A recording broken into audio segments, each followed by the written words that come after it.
자, 시작하도록 하겠습니다. 자, 오늘은 역사서 66번째입니다. 66이에요. 제목은 각성운동의 결과입니다. 부제는 이렇게 정해봤어요.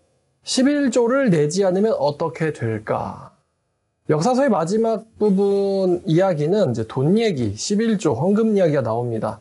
자, 지난번에 설교한 뒤로 이제 10장이죠. 언약갱신과 각성운동이 일어났고, 이 10장에서 이 각성과 언약갱신에 서명을 했어요. 그래서 10장 1절에 그 임봉한 자는 하가랴의 아들 총독 느헤미야와 시드기야 쭉 나와요. 그래서 이 각성운동의 결과에 언약갱신에 서명을 한 사람들이 합니다. 근데 이제 질문이 몇 가지가 나오는데 첫 번째는 어떤 사람들이 언약갱신에 참여하는가입니다. 어떤 사람들? 10장 28절이죠. 느헤미야입니다. 그 남은 백성과 제사장들과 레위 사람들과 문지기들과 노래하는 자들과 느디님 사람들과 및 이방 사람과 절교하고 하나님의 율법을 준행하는 모든 자와 그들의 아내와 그들의 자녀들 곧 지식과 총명이 있는 자들은 자 지금 언약갱신에 누가 참여하게 되는지가 나옵니다. 아무나가 아니죠. 이 갱신에 참여하는 사람들이 나오는데 어떤 사람들이냐? 이방 사람들과 절교하고 하나님만 섬기기로 한 사람들, 이 언약갱신에 참여하게 됩니다. 자, 두 번째 질문은 이러한데요. 이들의 신앙의 각오는 어떨까요? 각오는. 새 언약에 참여하는 건 좋은데요. 어떤 사람들, 어떤 신앙을 하기로 한 사람들, 어떤 결단을 내린 사람들이 이 언약갱신에 참여할까? 답은 이러한데 여호와의 계명과 율례를 지켜 행하기로 하죠. 자, 29절입니다. 다 그들의 형제 귀족들을 따라 저주로 맹세하기를 우리가 하나님의 종 모세를 통하여 주신 하나님의 율법을 따라 우리 주 여호와의 모든 계명과 규례와 율례를 지켜 행하며 여호와의 계명과 율례를 지켜 행하기로 했다는 건데요. 이제 쉽게 바꾸면 하나님의 말씀인 성경을 읽고 말씀대로 살겠다, 말씀에 따르겠다라고 맹세를 하죠. 따르지 않는 자에게는 저주가 있을지어다. 저주로 또 맹세를 합니다. 성경을 읽고 따르겠다. 이게 이제 이 언약갱신에 참여한 사람들의 각오예요. 자, 그 다음에 이제 무엇을 하기로 했느냐? 세 번째는 우리의 딸들을 이 땅 백성들에게 주지 아니하고 우리 아들들을 위하여 그들의 딸들을 데려오지 아니하며 자, 세 번째. 이들이 뭐를 금지하기로 했냐면은 통혼을 금지하기로 했습니다. 오늘날 말로 바꾸면 불신자와의 사귐을 금하겠다. 불신자랑은 사귀지 않겠다, 연애하지 않겠다예요. 연애하지 않겠다, 사귀지 않겠다. 통혼 금지. 그 다음에 이제 네 번째는 무엇을 하기로 했느냐? 31절. 혹 이 땅 백성이 안식일에 물품이나 온갖 곡물을 가져다 팔려고 할지라도 우리가 안식일이나 성일에는 그들에게서 사지 않겠다 하고 자 이렇게 안식일을 지켰다고 하고 또 일곱째 해마다 땅을 쉬게 하고 모든 빚을 탕감하리라. 희년을 지키기로 하겠다라고 안식일과 희년을 지키기로 맹세를 합니다. 자, 그 다음에 다섯 번째는 자 32절 우리가 또 스스로 규례를 정하기를 해마다 각기 세계를 3분의 1을 수납하여 하나님의 전을 위하여 쓰게 하되 곧 진설병과 항상 드리는 소제와 항상 드리는 번제와 안식일과 초하루와 정한 절기에 쓸 것과 성물과 이스라엘을 위하는 속죄제와 우리 하나님의 전에 모든 일을 위하여 쓰게 하였고 또 우리 제사장들과 레위 사람들과 백성들이 제비를 뽑아 각기 종족대로 해마다 정한 시기에 나무를 우리 하나님의 전에 바쳐 율법에 기록한 대로 우리 하나님 여호와의 제단에 사르게 하였고 해마다 우리 토지 소산에 만물과 각종 과목의 첫 열매를 여호와의 전에 드리기로 하였고 또 우리의 맏아들들과 가축의 처음 난 것과 소와 양의 처음 난 것을 율법에 기록된 대로 우리 하나님의 전으로 가져다가 우리 하나님의 전에서 섬기는 제사장들에게 주고 또 처음 익은 밀의 가루와 거제물과 각종 과목의 열매와 새 포도주와 기름을 제사장들에게로 가져다가 우리 하나님의 전에 여러 방에 두고 또 우리 산물의 11조를 레위 사람들에게 주리라 하였나니 이 레위 사람들은 우리의 모든 성읍에서 산물의 11조를 받는 자들이며 레위 사람들이 11조를 받을 때에는 아론의 자손 제사장 한 사람이 함께 있을 것이요 레위 사람들은 그 11조의 10분의 1을 가져다가 우리 하나님의 전 곳간에 여러 방에 두되 곧 이스라엘의 자손과 레위 자손이 거제로 드린 곡식과 새 포도주와 기름을 가져다가 성소의 그릇들을 두는 골방 곧 섬기는 제사장들과 문지기들과 노래하는 자들이 있는 골방에 둘 것이라. 그리하여 우리가 우리 하나님의 전을 버려두지 아니하리라. 좀 길었는데요. 자, 다섯 번째로 이 사람들이 뭐를 했냐면은 이 성전세를 정비합니다. 성전세. 제사장이 쓸 나무와 11조와 그리고 첫 열매죠. 이런 것을 정비하기로 하였는데, 자, 민수기 18장으로 가보겠습니다. 오늘 민수기를 한 두 번 정도 볼 거예요. 민수기 18장 12절과 13절입니다. 자, 12, 13절. 자, 그들이 여호와께 드리는 첫 소산 곧 제일 좋은 기름과 제일 좋은 포도주와 곡식을 네게 주었은즉 그들이 여호와께 드리는 그 땅에 처음 익은 모든 열매는 네 것이니 네 집에서 정결한 자마다 먹을 것이라. 자, 이렇게 하나님께서 이제 아론에게 이런 말씀을 하셨어요. 첫 열매는 너희의 것이다. 이제 말씀대로 개혁을 하는 거예요. 자, 이 회복된 돌아온 백성들은 성전이 탄탄해야지 민족과 가족과 개인이 복을 받는다라는 것을 깨달았습니다. 그러니까 성전이 탄탄해야 이제 이스라엘 민족들이 복을 받게 된다라는 것을 깨달았어요. 자, 그 다음에 이제 11장 내용인데, 느헤미야 11장. 자, 여기는 뭐 특별한 내용은 없습니다. 어떤 내용이냐면은 예루살렘 성읍에 다 거주했으면 좋겠는데, 이제 문제는 성은 작고 백성은 많죠. 그래서 10분의 1만 거주하기로 합니다. 그래서 투표를, 이제 제비뽑기를 해요, 제비뽑기. 제비뽑기에서 10%는 예루살렘 안에 거주하고, 나머지는 흩어져 이제 다른 이스라엘 땅에 살기로 합니다. 그리고 다른 이스라엘 땅에 사는 사람들은 예루살렘 성에 사는 사람들을 위해서 축복을 했어요. 예루살렘 성은 굉장히 중요하죠. 어떻게 보면 이스라엘 전체를 다스리는 곳이기도 하지만 영적으로, 정신적으로, 또 정치적으로 굉장히 중요한 곳이 바로 이 예루살렘이에요. 그래서 다른 지역들보다도 이 특별히 예루살렘 성이 복을 많이 받아야 정직하게 또 영적으로 깨어 있어야 이 이스라엘 전체가 복을 받게 됩니다. 그래서 백성들이 예루살렘에 거주하기로 한 사람들에게 이제 복을 빌었어요. 자, 2절이죠. 예루살렘에 거주하기를 자원하는 모든 자를 위하여 백성들이 복을 빌었느니라. 1절입니다. 백성의 지도자들은 예루살렘에 거주하였고 남은 백성은 제비를 뽑아 10분의 1은 거룩한 성 예루살렘에서 거주하게 하고 그 10분의 9는 다른 성읍에 거주하게 하였으며. 자, 이 11장과 12장까지는 나머지 가문들의 지역 배치와 업무에 대한 기록입니다. 그래서 제가 딱히 설명할 일이 없습니다. 우리가 역사서에서 한번 설교한 내용은 12장 24절이죠. 여기서 이제 성전 업무에서 다윗이 이제 이 반열을 정해주거든요. 이 다윗이 반열을 정해주는데 이 이야기가 우리가 역사서에서 한번 배운 적이 있었어요. 그리고 이제 12장 마지막 부분은 이 11조에 대한 이야기가 나옵니다. 자, 11조에 대한 이야기. 자, 이제 13장 들어가는데요. 제가 여태까지는 이제 역사서를 다 장별 순서대로 했거든요. 근데 13장까지 고민하다가 이게 좀 내용이 뒤죽박죽인 게 있어요. 그래서 이 주제별로 마지막 설교를 해야겠다라는 생각이 들었어요. 그래서 이제 오늘의 주제는 제목과 같이 11조에 대한 이야기입니다. 이거는 가볍게 짚고 넘어갈 만한 이야기, 그런 주제가 아닌 것 같아요. 현대교회와 11조에 대한 이야기인데 이 설교 나왔을 때 그냥 해야 될 것 같아서 13장 이야기를 합니다. 자, 느헤미야 13장, 느헤미야 역사서의 마지막 장이죠. 마지막 장인데 이 느헤미야 13장을 보면요. 크게 세 가지 문제가 발생을 합니다. 종교개혁, 각성운동이 일어난 뒤에도 문제는 여전히 도사리고 있었어요. 이 세 가지 문제가 일어나는데 자, 첫 번째 문제가 바로 이 11조 문제입니다. 두 번째, 세 번째 문제는 다음, 이제 마지막 설교가 될 것 같습니다. 다음 설교 때 하기로 하고요. 자, 첫 번째 문제가 11조 문제인데 이 문제는 오늘날에도 굉장히 크게 여겨지는 문제입니다. 그래서 이제 주제를 이걸로 잡은 거예요. 자, 첫 번째 문제가 뭐냐면 바로 이 성전세와 11조 문제입니다. 느헤미야 13장을 보면요. 자, 13장 10절부터 14절까지 읽겠습니다.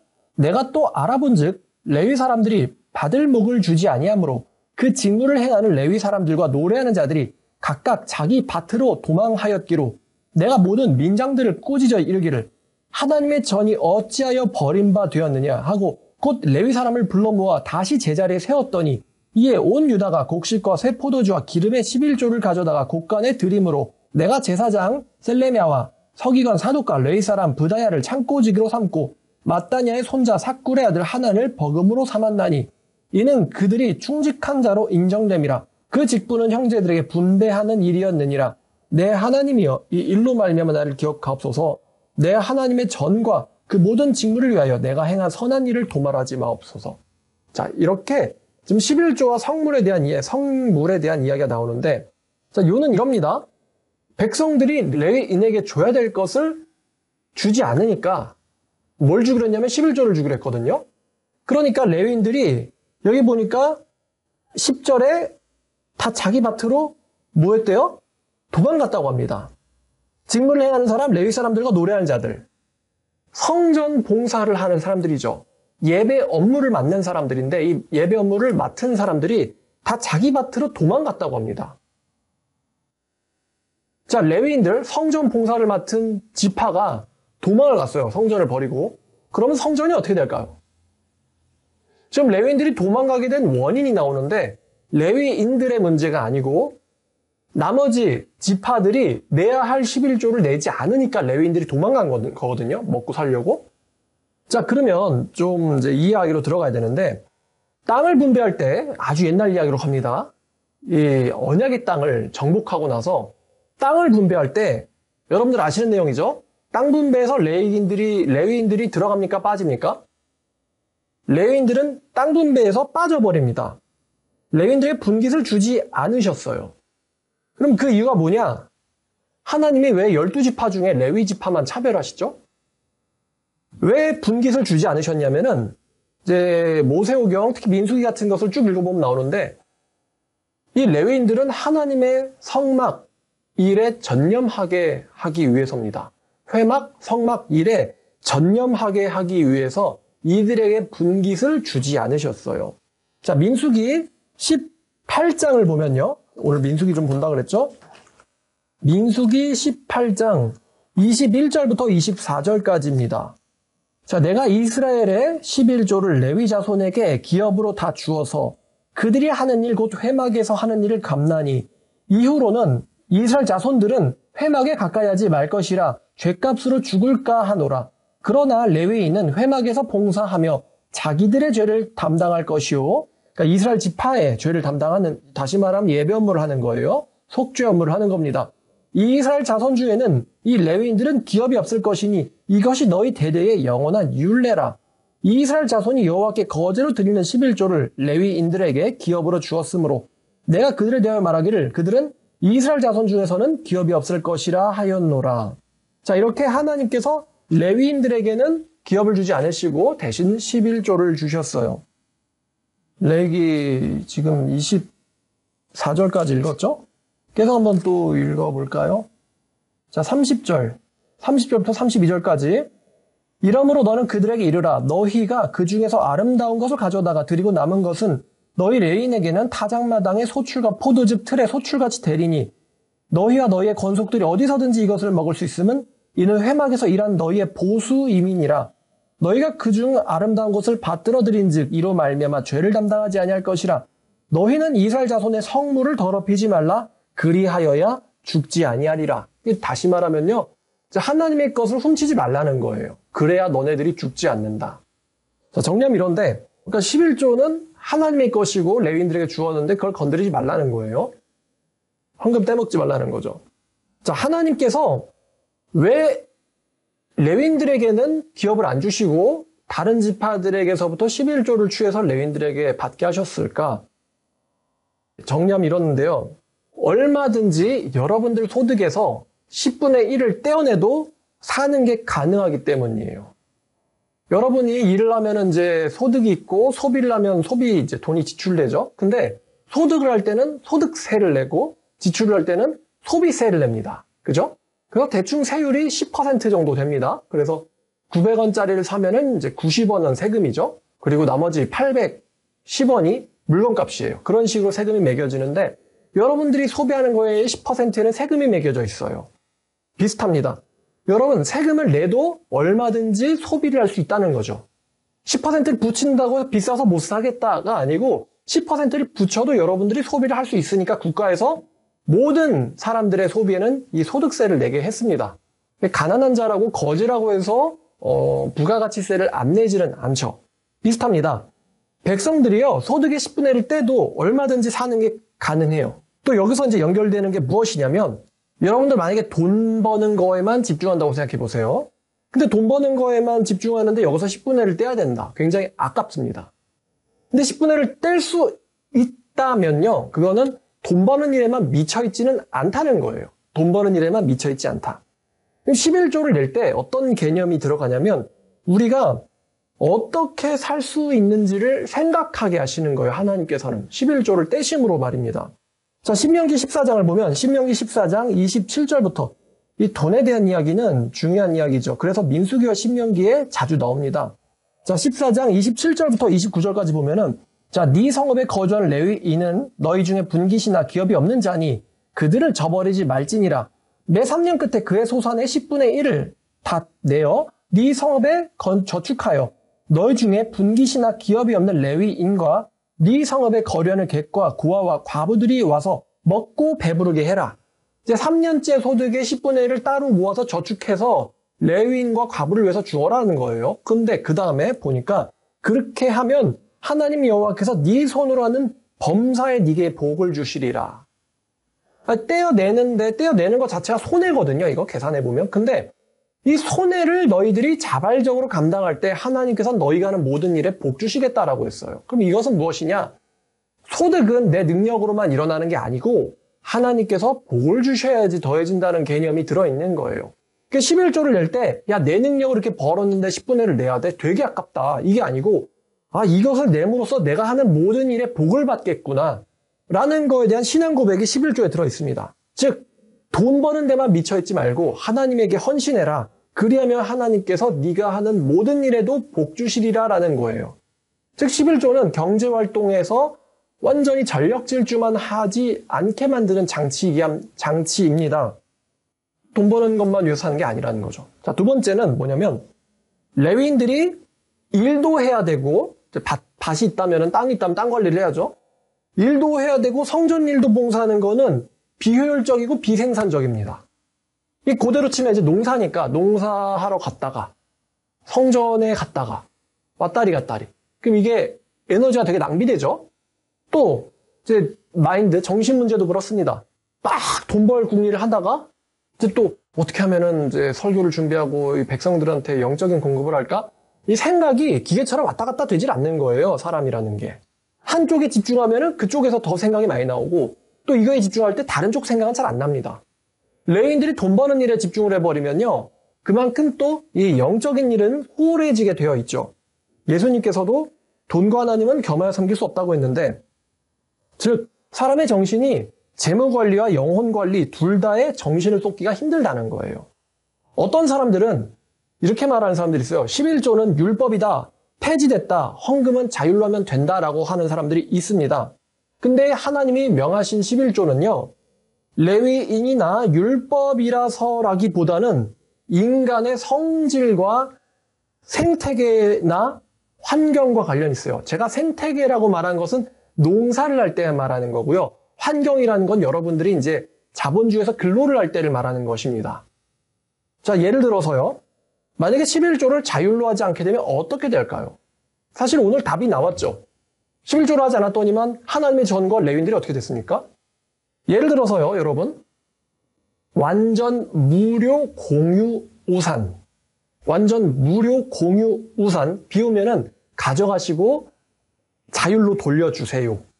이런 이제 일을 벌이면은 이 일이 지속될까요? 사업성이 있을까요? 완전 무료 공유 자전거. 여러분 중국에 자전거 무덤이 있는 거 아시죠? 완전 무료 공유 킥보드. 어떻게 될까요? 쓰시는 거 무료로 쓰시고요. 자율로 반납해 주세요.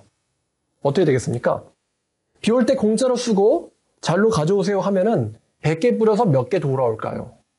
여러분 중국에 자전거 무덤이 있습니다. 공짜로 자전거를 공유하는 사업을 했는데 결국에는 자전거 관리가 안 돼가지고 다 망가뜨려서 갖고 오던가 분실되거나 해서 이 사업이 망한 거예요. 중국 공유 자전거. 100개 빌려주면 1개 돌아온다. 우산이. 그러면 이게 사업이 가능합니까? 이런 사업이? 여러분, 사람들이 공짜로 빌려간 것도 안 주는데요. 자기 돈을 줄까요? 자율로? 남의 것도 안 주는데 자기 걸 주겠냐 이거예요. 만약에 11조를 완전한 자율과 양심에 맡긴다 그러면요. 교회는 무조건 재정난 상태에 처하게 됩니다. 그럼 어떻게 됩니까? 현실은 지금 여러분의 현실은 어때요? 한국교회 현실이. 정통교회는 어디에 팔려갑니까? 이단에 팔려가고 술집에 팔려가고 카페에 팔려가고 이단들은 정통교회를 건물로 매입을 합니다. 유럽은 벌써 그렇게 됐고 한국도 그렇게 되고 있는 중이죠. 다시 말하면 이단들은 돈이 넘치는데 교회는 팔려나가고 있다는 거예요. 또 한번 생각해 볼까요? 목사가 일도 해야 된다. 그러니까 레위인이 성전 일만 돈 받는 게 아니고 가서 농사도 줘야 되는 거예요. 목사가 고를 수 있는 직업이 상당히 제한되어 있습니다. 그러면 이 사람들 무조건 주일 성수와 또 이제 금요일 예배나 혹은 토요일 예배나 혹은 수요일 예배를 해야 되잖아요. 목사들이 고를 수 있는 직업이 상당히 제한되어 있죠. 일단 목회하려면은 석사까지 맞춰야 되죠. 10년은 공부를 해야 된다는 소리예요. 10년을 공부를 해야 되는 사람이 다른 전문적 직업을 갖기는 어렵죠. 근본적으로 또 목회도 해야 되는 사람이 일도 해야 된다? 그러면 목회를 왜 해야 되죠? 이런 질문이 가능하죠.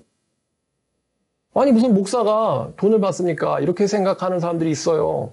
근데 하나님이 주신 열정 주셨잖아요. 뭐 하나님께 받아야죠. 이렇게 생각하는 사람이 있습니다. 자, 똑같은 논리를 한번 다른 공무원들한테 들이대볼게요. 자, 군인한테 야 너네들 국가를 지키고 싶은 마음은 있잖아. 수호하는 마음. 그러면 그런 마음으로 일해야지 왜 세금으로 돈을 받냐? 이렇게 말할 수 있거든요. 경찰한테 너네들 정의감 넘치잖아. 그러면은 왜 세금으로 봉급을 받아? 그냥 일해야지. 일도 하고 도둑도 잡아. 강도도 잡고 살인자랑도 싸워. 아니면 소방공무원한테 너네들 남들을 보호하고 싶은 마음이 있는 거 아니야? 그럼 사명감 있으면 되는 거지. 왜 국가에서 돈을 받아? 일도 하고 아르바이트도 하고 불도 끄세요. 말벌집도 제거해 주시고. 그러면은 나라 어떻게 될까요, 여러분? 군인이, 경찰이, 소방공무원이 일도 하고 전쟁도 해야 되고 돈도 벌어야 되고 강도도 잡아야 되고 사기꾼도 잡아야 되고 순찰도 해야 되고 불도 꺼야 돼요. 일단 왜 그렇게 해야 되죠? 그 사람들이? 이게 선택과 집중 문제예요. 그러니까 국가는 시민들은 경제활동에 전념하시고 국가는 공무원들을 뽑아서 시민들, 국민들이 잘 일할 수 있는 환경을 만들겠다. 이거죠. 세금으로 공무원들을 고용하는 이유가요. 그게 더 효율적이라는 거예요. 농사도 지었다가 전쟁도 나갔다가 경찰도 됐다가 이것보다는 차라리 농사하는 사람들한테서 세금을 받아가지고 그거를 공무일을 하는 사람들한테 주는 게 서로 일이 더 깔끔하고 효율적이라는 거예요. 그럼 밭일도 해야 되는데 전쟁도 해야 돼. 그럼 밭이 제대로 돌아갈까요? 그럼 밭이 제대로 돌아가지 않는데 백성들 생활은 어떻게 됩니까? 그러면 굶어 죽는 애들이 전쟁은 잘할까요? 그럼 외적이 침입하면 어떻게 될까요? 다 죽는 거죠. 그럼 그런 국가는 다 망하게 돼 있어요. 그러면 너네들도 일하지 그래 라고 말할 사람도 잡혀서 죽게 되는 거죠. 자, 11조를 무시하는 거는 인간의 탐심을 무시하는 겁니다. 인간의 탐심이 얼마나 위험한지를 무시하는 거예요. 여러분 이때가 느헤미야 13장이 언제일까요? 제가 계산해봤더니 기원전 433년 이후더라고요. 아닥사스다 제32년이라고 하는데 아닥사스다가 기원전 465년에 왕이 됩니다. 따라서 32년은 433년 이후거든요. 근데 여러분 성경 속에 이제 기록된 일이죠. 여기 기록된 일인데 실제적으로 이 11조 무시를 했더니 어떻게 되느냐. 느헤미야와 에스라에서 각성운동이 일어난 지 10년이 좀 넘었어요. 근데 헌금제도가 완전히 무너진 거예요. 현실적으로 헌금제도가. 결과는 어떻게 됐습니까? 느헤미야 13장 11절에 뭐라고 되어 있냐면 하나님의 전이 어찌하여 버림받았느냐. 하나님의 전이 어찌하여 버림받았느냐. 여러분 성전이 버려지면은 신앙이 어떻게 될까요? 백성들의 신앙심이. 당연히 약화되지 않겠습니까? 그럼 백성들의 신앙심이 약화되면은 어떻게 될까요? 성전이 버림받고 백성들의 신앙이 약화되면은 결국 또 하나님의 진노가 이스라엘 백성들에게 임해서 느부갓네살에게 당했던 것처럼 다 잡혀가게 되겠죠? 다 잡혀서 죽게 되면은 왜 레위는 11조를 받아야 돼? 이렇게 말하는 사람들도 잡혀가게 되는 거죠. 결과는 레인들이 도망 다 가서 신앙이 망하고 잡혀가고 죽게 되는 거예요. 자, 여기 보면 이 시대가 여러분들에게 질문해 볼게요. 이 느헤미야 13장이 여러분 보통 이렇게 시대를 나누는 건 좀 올바르지 않습니다만 이때가 율법이 폐지되기 전입니까? 율법 시대입니까? 율법은 예수님이 십자가 지셔서 폐지됐죠? 그럼 이때는 율법 폐지되기 전이란 소리예요. 11조를 법으로 강요하던 시대죠. 11조를 법으로 강요하던 시대인데도 헌금 제도가 완전히 무너져가지고 성전이 버려진 바 되고 레위인들이 도망을 갔습니다. 자, 근데 이런 시대에 이제 강제적으로 강요하던 시대도 이렇게 됐는데 이거를 만약에 완전히 자율로 맡기면은 교회가 어떻게 될까요, 여러분? 느헤미야나 에스라가 시퍼렇게 살아있는 시대에도 모세 율법이 여전히 기능하는 시대에도 이렇게 됐단 말이에요. 성전이 버려진 바 되었다. 근데 오늘날 자율로 맡기면 어떻게 되겠냐 이거죠. 11조니 이런 거 다 율법이고 폐지됐다라고 하는 사람들, 이걸 자율로 해야 된다라고 하는데 그런 주장을 하는 사람들은 제가 보면 그냥 웃음밖에 나오질 않습니다. 인간이 얼마나 탐욕스러운지를 모르고 하는 이야기죠. 자, 결론을 내릴게요. 오늘 크리스찬들의 큰 문제 중에 하나입니다. 바로 물질 사랑입니다. 물질 사랑. 제가 상담 업무를 하고 있고 여태까지 5,000명이 넘는 사람들을 상담을 해왔습니다. 상담 국가도 다양한데 이스라엘 근처에 있는 레바논, 인도, 필리핀, 미국, 독일 온갖 나라들에게서 저한테 상담 의뢰가 옵니다. 전 세계적으로 다양하죠. 근데 이 전 세계적으로 이들의 공통점이 있는데 그것은 바로 상담에 대해서 아무도 비용을 지불을 하려고 하거나 비용을 물어보지 않는다는 것입니다. 전 세계적인 공통점이에요. 전문가한테 뭔가를 물어보는데 거기서 비용을 물어보지 않는다는 거죠. 그러면 이런 마인드를 가지고 이제 문제를 해결하려고 들 때 이제 제가 현장에서 경험을 해보니까 두 가지 문제가 생겨요. 자, 첫 번째는요, 제 경험입니다. 상담에서 비용을 치르려 하지 않는 사람들이 잘 되는 경우가 없다고 보면 됩니다. 여러분 생각해 보세요. 정말 구해내고 싶은 사람이 있다고 합시다. 근데 그 사람들에게 돈이 문제가 될까요? 정말로 구하고 싶은 사람이 있어요. 예를 들어서요. 여러분의 가족 중에 한 명이 엄청난 부상을 당했어요. 꼭 살려야 합니다. 근데 치료 비용이 이 정도래요. 여러분이 얼마든지 감당할 수 있는 비용이죠. 하지만 내가 돈을 왜 내? 의사들은 사명감을 일하면 되는 거지? 이렇게 생각하고 돈을 안 내겠냐 이거죠. 얘는 꼭 살아야 되는 사람이에요. 그러면 얼마든지 비용을 지불하고 고치겠죠. 근데 비용을 지불하지 않으려고 한다. 그 마인드가 과연 이 사탄에서부터 가족을 구출하는 게 가능할까? 여러분 성경을 읽고 이단에서 사람 빼내려면요.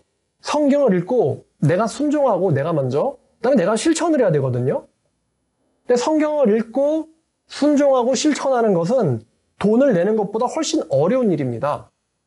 그러면 돈 내는 일도 못하는데 훨씬 어려운 일을 실천할까요?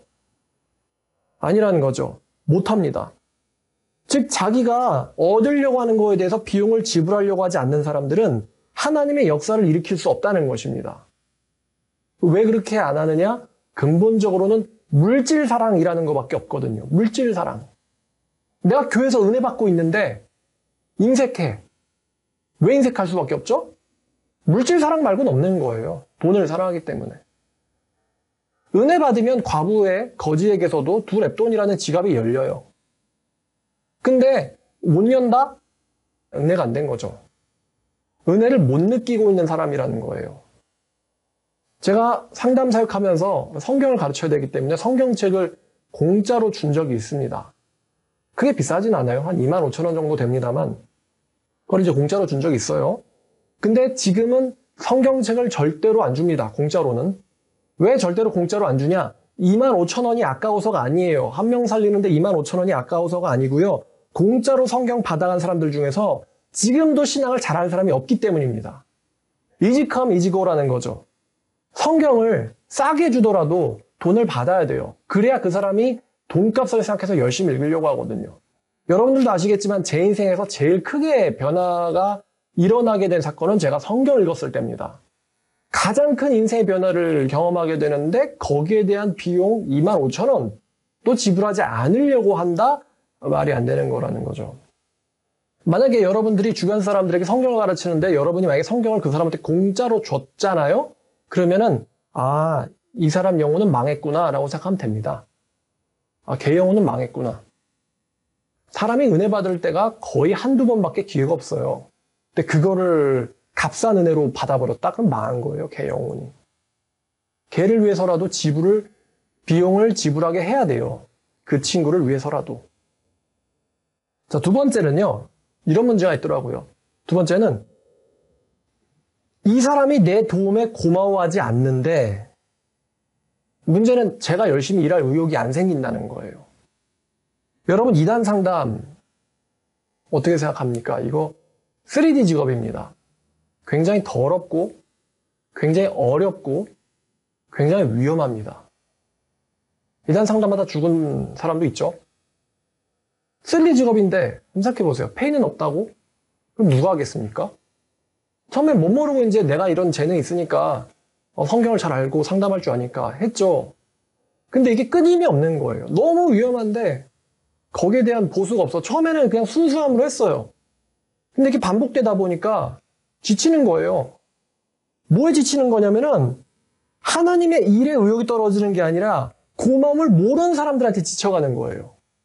제가 상담비 받는다고 해서 지금 제 상담에 대한 이야기를 하는 거예요. 목회 이야기하는 게 아니고 상담비 받아가지고 저를 위해서 쓰겠다는 것도 아니고 상담비는 보통 그 나라 선교비로 쓰려고 하고 있어요. 선교비로 쓰는데 그것도 안 내. 상담비도 안 내고 열심히도 안 해요. 그럼 제가 위험을 무릅쓰고 상담해주고 이당 상담법을 알려줘봐야 뭐합니까? 그러니까 제 의욕이 떨어지더라고요. 한참 해보니까. 사람들이 고마워할 줄 모르는 건 전 세계적인 현상입니다. 사도 바울도 말했지만 말세에는 사람들이 물질을 사랑하는 것, 돈을 사랑하게 된다고 했어요. 다시 말하지만 하나님의 일을 하는데 의욕이 떨어진다는 게 아니에요. 고마움을 모르는 사람들을 봉사하는 것에 대해서 의욕이 떨어진다는 거죠. 자, 목회 현장으로 와서요. 자, 헌금에 인색한 사람이 하나님의 일에는 열심일 수 있을까? 이 질문이 들어와야죠. 헌금에 인색한 사람이 하나님의 일에는 열심일 수 있을까? 열심히 성경 보고, 열심히 배우고, 열심히 가르치고, 또 영혼을 사랑하고 구원을 실천하는데, 길거리에서 위험과 이 쪽팔림을 무릅쓰고 복음을 전파하는데, 돈에는 인색하다. 가능할까, 안 가능할까요, 이게? 조심스럽게 이렇게 말할 수 있습니다. 헌신 중에 제일 쉬운 게 돈 내는 겁니다. 이 말은요, 일하는 게 쉽다는 게 아니에요. 제가 이제 또 언급하는 일들 중에서는 쉽다는 거예요. 이제부터 언급할 헌신 중에서는. 여러분, 성경 읽고 은혜 받는 거, 크리스찬들 중에서 여러분 한번 생각해 보세요. 크리스찬들 중에서 돈 벌 줄 아는 사람과 스스로 성경을 읽고 은혜 받는 사람들 중에서 어떤 사람들이 많습니까? 돈 버는 사람과 성경 읽고 은혜 받는 사람. 누가 더 많을까요? 당연히 돈 버는 사람이 더 많습니다. 두 번째, 성경을 가르치는 사람. 여러분 스스로 필요성을 느껴서 성경을 가르칠 줄 아는 사람, 가르치고 있는 일을 하는 사람과 돈을 버는 크리스찬들 중에 누가 더 많습니까? 돈 버는 사람이니까 성경 가르치는 크리스찬이니까. 또 전도하러 가는 거 굉장히 춥고 덥고 쪽팔리고 힘들고 목마른데 전도하는 게 쉬울까요? 돈 버는 사람이 많을까요? 생각해 보세요. 길거리에 경제활동하고 집에 가는 사람이 많은지 아니면 전도하러 나오는 사람들이 많은지. 어떤 사람은 전도 쉬운데요? 라고 얘기하는 사람도 있을 수 있거든요. 근데 한번 혼자서 해보세요. 혼자서. 판 깔아줘가지고 그 판에서 남들이 깔아준 판에서 좀 해보는 거랑 자기가 스스로 판을 깔아가지고 스스로 전도하는 거랑은 이건 비교가 안 됩니다. 크리스찬들 중에서 스스로 은혜 받아서 전도를 나가는 사람이 많을까요? 아니면 돈 버는 사람이 많을까요? 한번 생각해 보시라는 거예요. 굉장히 적다는 건 그게 어렵기 때문이라는 거죠. 성경을 읽고 스스로 은혜를 받는다. 성경을 읽고 그것을 가르칠 어떤 사명감을 느낀다. 성경을 읽고 그 은혜를 전파할 필요성과 사명감을 느낀다. 굉장히 적다는 걸 여러분 알 수 있어요. 돈 버는 사람들에 비하면 굉장히 적습니다. 따라서 어렵다는 거죠. 근데 돈을 아까워한다? 그러면은 하나님의 일에는 훨씬 더 인색한 거예요, 이 사람들은. 이게 되면 저게 되는 거고 이것도 안 되면 저것도 안 되는 겁니다. 그래서 성경에 무슨 말이 있냐면 뿌린 대로 거둔다는 말이 있는 것이죠. 고린도후서 9장 6절부터 7절까지를 볼게요. 역사서의 마지막 이야기가 돈 이야기로 끝나네요. 자, 고린도후서 9장 6절부터 7절까지. 특히나 현대사회는 이 돈에 민감한 사회죠. 6절부터 7절까지. 자, 이것이 곧 적게 심은 자는 적게 거두고 많이 심는 자는 많이 거둔다 하는 말일로다. 각각 그 마음에 정한 대로 할 것이요 인색함으로나 억지로 하지 말지니 하나님은 즐겨내는 자를 사랑하시느니라. 여러분들이 좋아할 만한 이야기죠. 하나님은 즐겨내는 자를 사랑하신다. 여러분, 이 구절이요, 하나님이 적게 내는 자를 사랑한다는 건가요? 많이 내는 자를 사랑한다는 건가요? 앞뒤 문맥을 봐보세요.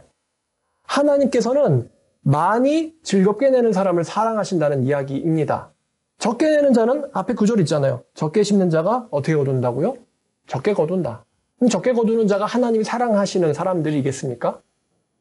적게 내는 자나 억지로 아나니아와 삽비라처럼 억지로 보여주기 위해서 아니면 위선적으로 자기의 의로 많이 내는 사람은 하나님께 사랑받지 못합니다.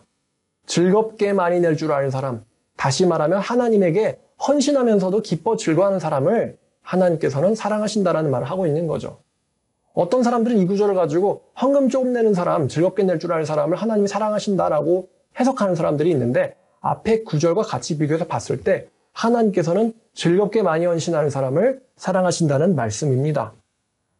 그래서 누가복음 6장 38절에도 주라 그리하면 너희에게 줄 것이니 곧 후이되어 누르고 흔들어 넘치도록 하여 너희에게 안겨주리라. 너희가 헤아리는 그 헤아림으로 너희도 헤아림을 도로 받을 것이니라.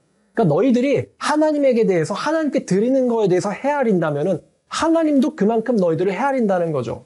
반대로 너희들이 하나님에 대해서 풍족하게 헌신을 한다면 하나님도 그만큼 풍족하게 너희에게 헌신하신다는 이야기입니다. 그래서 예수님이 주는 자가 복이 있다라고 말씀하신 거예요. 특별히 하나님께 드리는 자가 복이 있는 것이죠. 물론 돈에 욕심내는 레위인도 하나님한테 벌을 면하지 못합니다. 하나님 바리새인들한테 그랬죠. 바리새인들이 돈을 좋아하는지라. 그래서 걔네들이 예수님한테 들은 말씀은 독사의 자식이란 말이에요. 자, 정리하면 이렇습니다.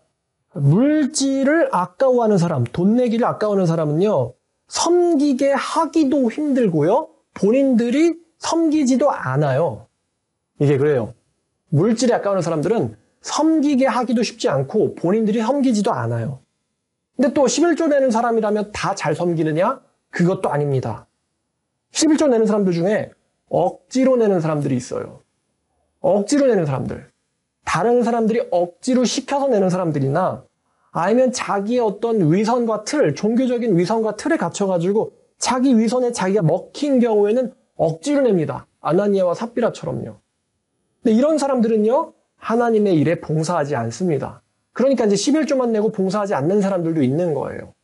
그러면 아예 안 내는 사람들은요, 아예 안 내는 사람들은 봉사 아예 안 하죠. 봉사를 아예 안 해요. 이 아예 안 내는 사람들한테는 봉사를 시키면요, 나중 가가지고 문제 일으킵니다. 아마 제가 네가 목사라서 그런 얘기 하는 거지 이렇게 생각하실 수도 있거든요. 근데 저는 여러 번 말씀드렸지만 목회자라는 직업에 대해서 상당히 부담감을 가지고 있는 사람입니다. 사실은 다 세상이라는 게 더 좋아요. 근데 만약에 제가 정말 은혜 받은 교회라든가 설교자라든가 뭐 있다면은 저는 왜 돈 버냐? 하나님에서 돈 번다. 그러니까 저는 그 사람을 돕거나 아니면 그 교회를 위해서 돈을 쓰는 거에 대해서 아까워하지는 않을 것 같아요. 그리고 너는 전도하란 말 많이 하는데 네가 목사니까 그런 말 하지 않겠느냐라고 말하는데 저는 아마요, 제가 세상 직업을 갖고 있었어도 저는 전도하러 다녔을 겁니다. 왜냐하면 은혜는 나누고 싶거든요. 자, 그래서 율법 시대에도 11조 제도가 무너져서 성전이 버려진 바 되었다.